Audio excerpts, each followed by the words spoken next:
அனைவருக்கும் வணக்கம். இன்னைக்கு நம்ம வேள்பாரியின் 27வது அத்தியாயம் பார்க்க இருக்கிறோம். இதை எழுதிய சு. வெங்கடேசன் ஐயா அவர்களுக்கு நன்றி. வேள்பாரி 27. 8 முதல் 15 வயதுடைய பரம்பின் ஆண்மக்கள் அனைவரும் காடறிய புறப்படுகின்றனர். 3 முதல் 4 ஆண்டுகள் வரை நீடிக்கும் பயணம் அது. பயணத்தில் வழிகாட்டி அழைத்து செல்பவனே தேக்கன். தேக்கன் என்பது பெயர் அன்று, காடு அறிந்த ஆசானை அழைக்கும் பட்டம். அவனை நம்பியே பிள்ளைகள் அனுப்பப்படுகின்றனர்.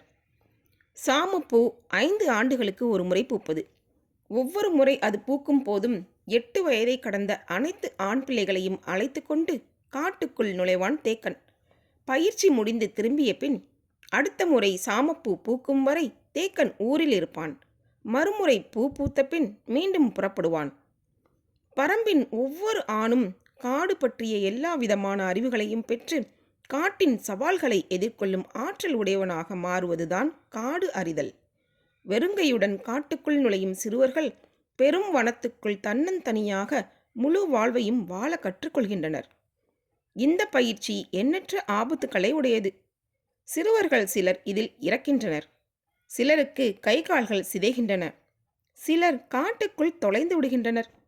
அவர்களுள் பலர் வீடு திரும்புவதே இல்லை. ஆண்டுகள் பல கழிந்த பின்னர் சிலர் வீடு திரும்பியுள்ளனர்.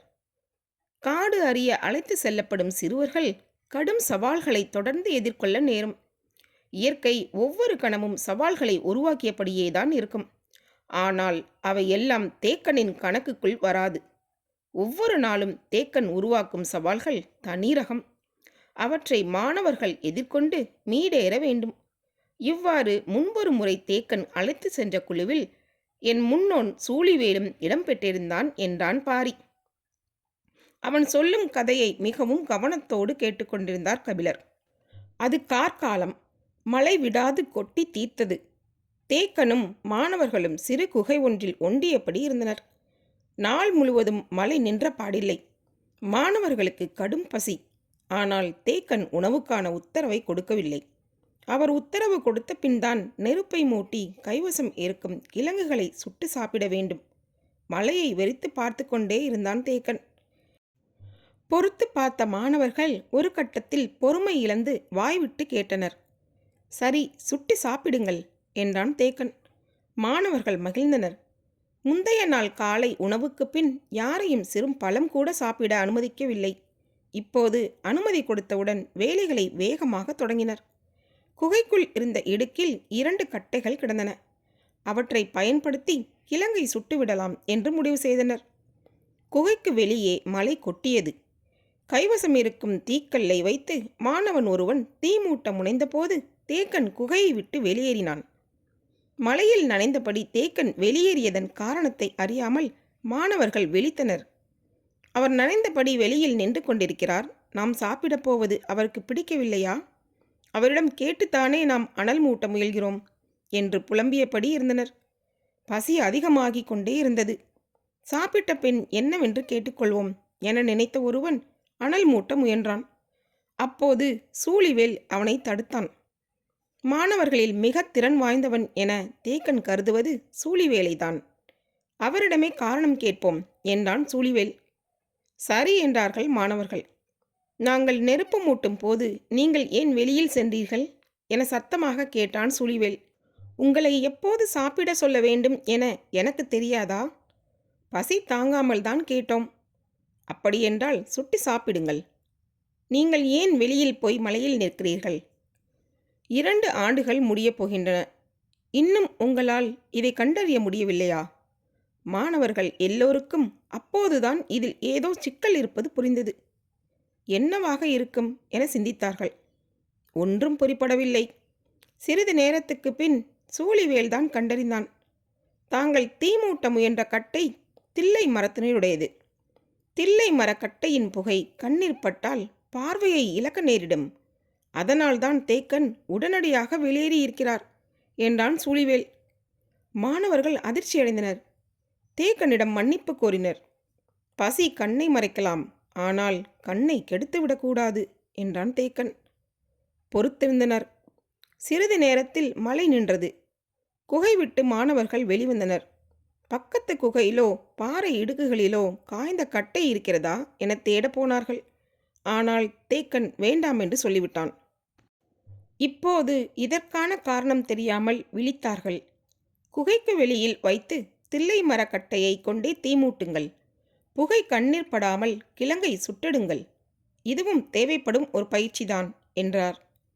இருந்த பசி எங்கு போனது என்றே தெரியவில்லை. யாரும் தீமூட்ட ஆயத்தமாகவில்லை. எல்லோரும் அப்படியே நின்று கொண்டிருந்தனர். சூழிவேலை அழைத்தார் தேக்கன். ஒருவேளை யார் கண்ணையாவது புகை தாக்கிவிட்டால் உடனடியாக செய்ய வேண்டிய மாற்று என்ன என்பதை அவனிடம் சொன்னார். அதன் பிறகு மாணவர்கள் துணிந்து தீமூட்டத் தொடங்கினர். நன்றாக முகம் விளக்கி அனற்கல்லை உரசி பற்ற வைத்தான் ஒருவன். தில்லை மரக்கட்டையில் தீ பிடித்தது. புகை தாக்கிவிடக்கூடாது என்ற மிகுந்த எச்சரிக்கையோடு கிழங்கை சுட்டனர். குகை வாசலில் உட்கார்ந்தபடி மாணவர்கள் கிழங்கு சுடுவதை கூர்ந்து பார்த்து கொண்டிருந்தான் தேக்கன். புகை மேல் நோக்கி எழுந்தபடியே இருந்தது. சிலர் கிழங்கை கருகவிட்டனர். சிலர் கிழங்கை நெருப்பின் அருகே கொண்டு போகவே பெரும் பாடுபட்டனர். அணைவதற்கும் அகழ்வதற்குமான தொலைவை யாராலும் மதிப்பிட முடியவில்லை. புகையை கண்டு அஞ்சியவர்கள் கூடுதலாக விலகினர். மற்றவர்கள் விலக வேண்டிய அளவை எழும் புகை முடிவு செய்தது. அனைத்தையும் கூர்ந்து கவனித்து கொண்டிருந்த தேக்கன் மனதில் இவர்கள் யாருடைய கண்ணிலாவது புகைப்பட்டுவிட்டால் சூழிவேல் உடனடியாக செய்ய வேண்டிய மாற்றை செய்கிறானா என்று பார்த்து விடலாம் என எண்ணிக்கொண்டிருந்தார். மாணவர்கள் காற்றின் சிறிய அசைவுக்கு கூட உடல் விலக்கி மிக கவனமாக கிழங்கை சுட்டு கொண்டிருந்த போது எங்கிருந்தோ பெருங்காற்று வீசியது. சட்டென மாணவர்கள் கண்களை மூடி தரையோடு தரையாக படுத்து விட்டார்கள். அடித்த காற்று புகையை கொண்டு போய் குகையோடு சேர்த்து தேக்கன் மீது அப்பியது.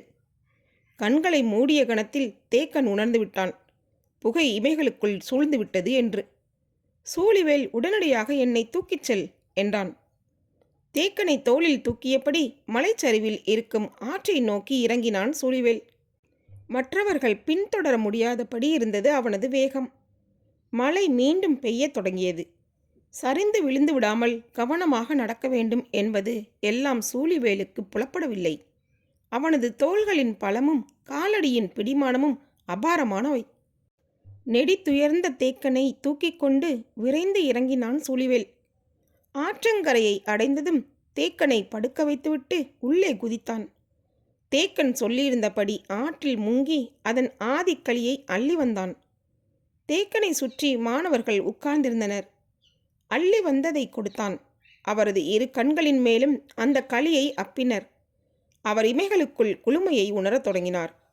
இன்னும் அள்ளி வருகிறேன் என்றான் சூழிவேல். இதுவே போதும், சிறிது நேரத்தில் சரியாகிவிடும் என்று தேக்கன் சொல்லிய போது ஆற்றின் நடுவில் நீந்தி கொண்டிருந்த சூழிவேல் பொருத்தமான இடம் பார்த்து நீரில் மூழ்கினான். அடிமரம் ஒன்றை இழுத்து கொண்டு சடசடவென கீழிறங்கியது பெரு வெள்ளம். மாணவர்கள் உடனடியாக தேக்கனை தூக்கி கொண்டு மேலேறினர். கன நேரத்துக்குள் நீர்மட்டம் வெகுவாக உயர்ந்தது. வெள்ளத்தின் வேகம் மலையேறுபவர்களின் கால்களை பிடித்து இழுத்து கொண்டிருந்தது. தேக்கனை தூக்கியபடி விரைந்து மேலேறி உயிர் தப்பினர். மேலே ஏறியதும் தேக்கன் கண்களை கசக்கியபடி திறந்தான். கொட்டும் மலையில் வெள்ளம் இரு பனைமரம் உயரத்துக்கு போய்க் கொண்டிருந்தது. கண்களுக்குள் எரிச்சல் இல்லை, ஆனால் துயரம் தாங்க முடியவில்லை. சூழிவேலை நினைத்து ஓ என கத்தி அழுதான் தேக்கன். வெள்ளம் புரட்டி எடுத்துக்கொண்டு சென்றது. நீந்தி கடப்பது இயலாத செயல். உயிரை தக்க வைத்தபடி வெள்ளத்தின் போக்கில் போவது என முடிவெடுத்தான் சூழிவேல். அடித்து இழுத்து புரட்டி கொண்டு போனது. கைகளில் சிக்கும் மரங்களை பற்றியும் அதிலிருந்து நழுவியும் இழுத்து செல்லும் நீருடன் சென்று கொண்டிருந்தான். குறுக்கிட்டு நீந்தி கரையை அடைய நீரின் வேகம் குறையும் தருவாய்க்காக காத்திருந்தான். ஆனால் அது நிகழும் போது அவன் அரைமயக்கத்தில் இருந்தான். இரவு பகல் கடந்த பின் நீர் அவனை பாறையின் இடுக்கு ஒன்றில் அடித்து செருகியது. ஆற்றங்கரையோரம் வந்த சிலர் பாறை இடுக்கில் சிக்கி கிடப்பவனை எட்டி பார்த்தனர். உயிர் இருக்கிறதா என்பது அறிய முடியவில்லை. கூட்டத்தில் இருந்த பெரியவர் இடுக்குக்குள் நுழைந்து அவனை பார்த்தார். வலது கால் உள்ளே செருகி கிடந்தது. இடது கால் எலும்பு ஒடிந்து கிடந்தது. ஒரு கை திரும்பிவிட்டது. மேலெல்லாம் பாறைகளில் அடிபட்டு செதில் செதிலாக பிளந்து கிடந்தது. இவனை வெளியில் தூக்கி உயிரை காப்பாற்றினாலும் இவன் வாழ தகுதியற்றவனாகத்தான் கிடப்பான் என்றார் அந்த பெரியவர். கூட்டத்தினர் பெரியவர் சொல் கேட்டு விலகினர். உள்ளிருந்த தூதுவைக்கு அவ்வாறு விட்டு செல்ல மனமில்லை. பெரியவரோடு வாதிட்டாள்.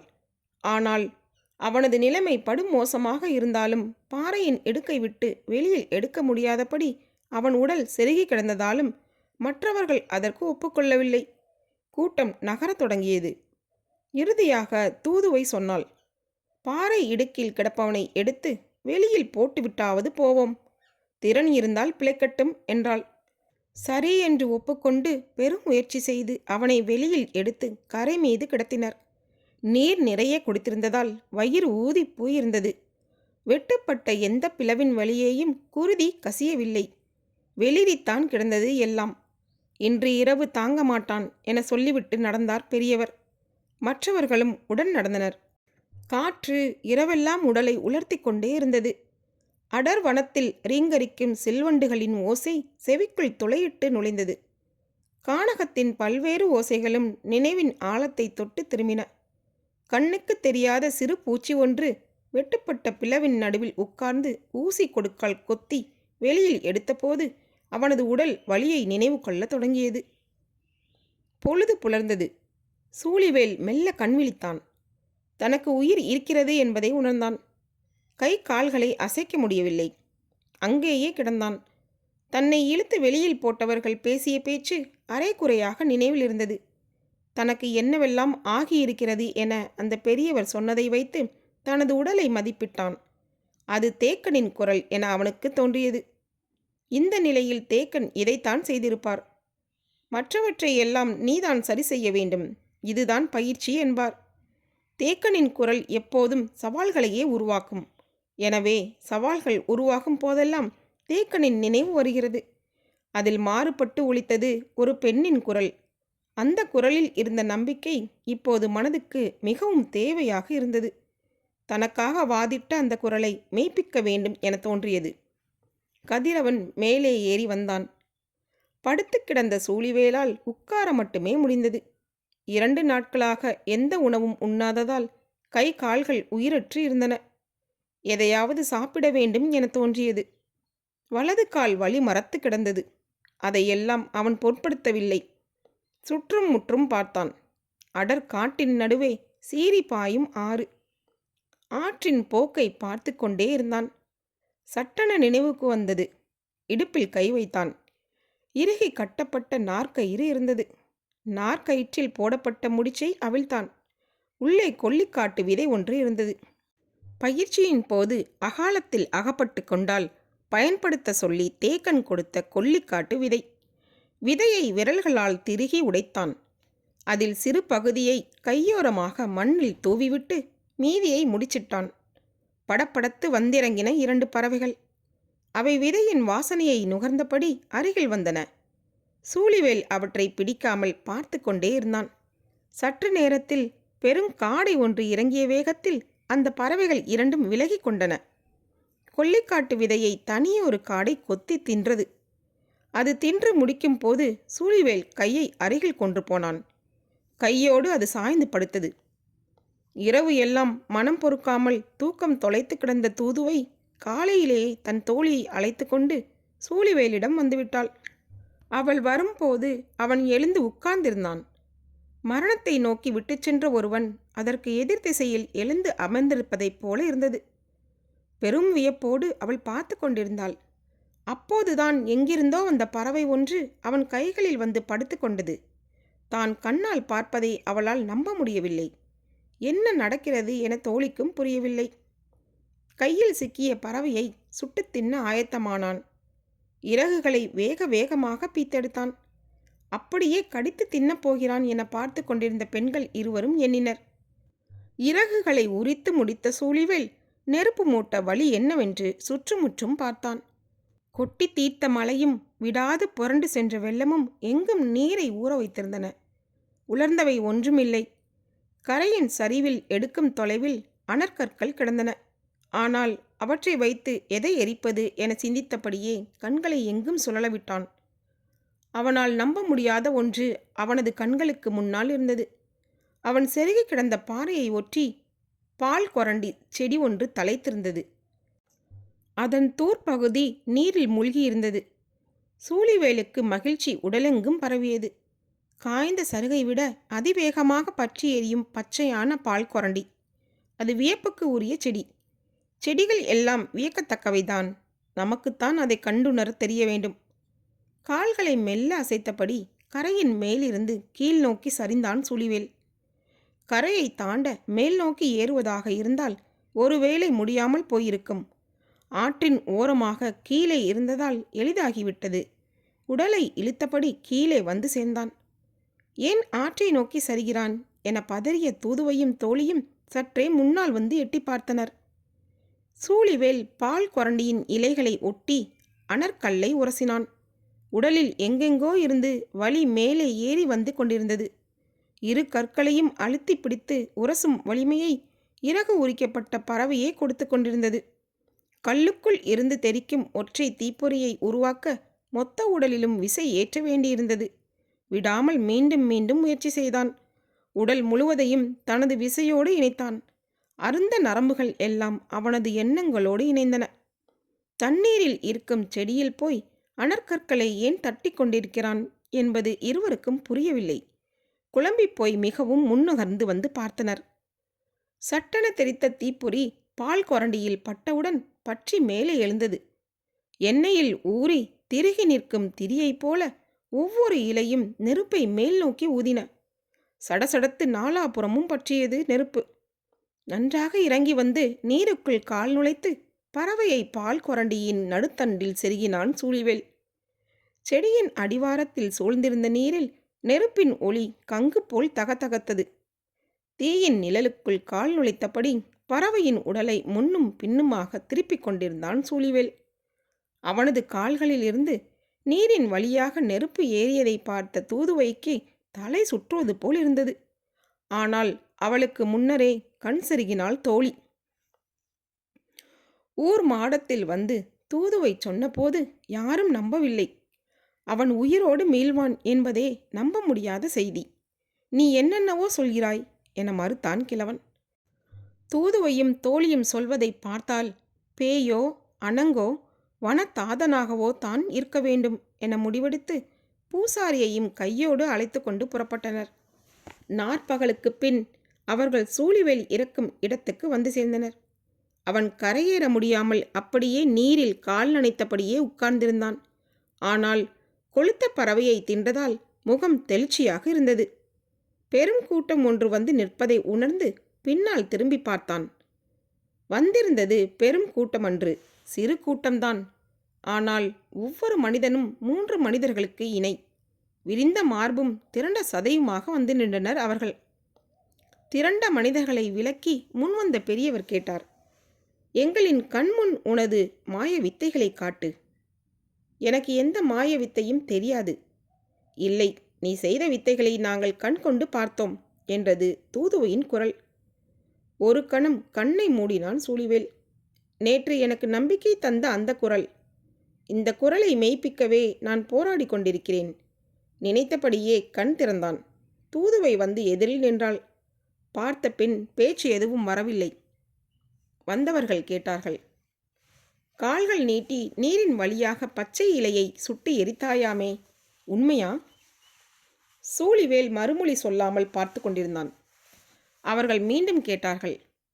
பெரும் உடல்வாகு கொண்ட அந்த மனிதர்களை வியந்து பார்ப்பதைப் போலவே சின்னஞ்சிறு கண் கொண்ட தூதுவையையும் தன்னை மறந்து பார்த்து கொண்டே இருந்தான் சூழிவேல்.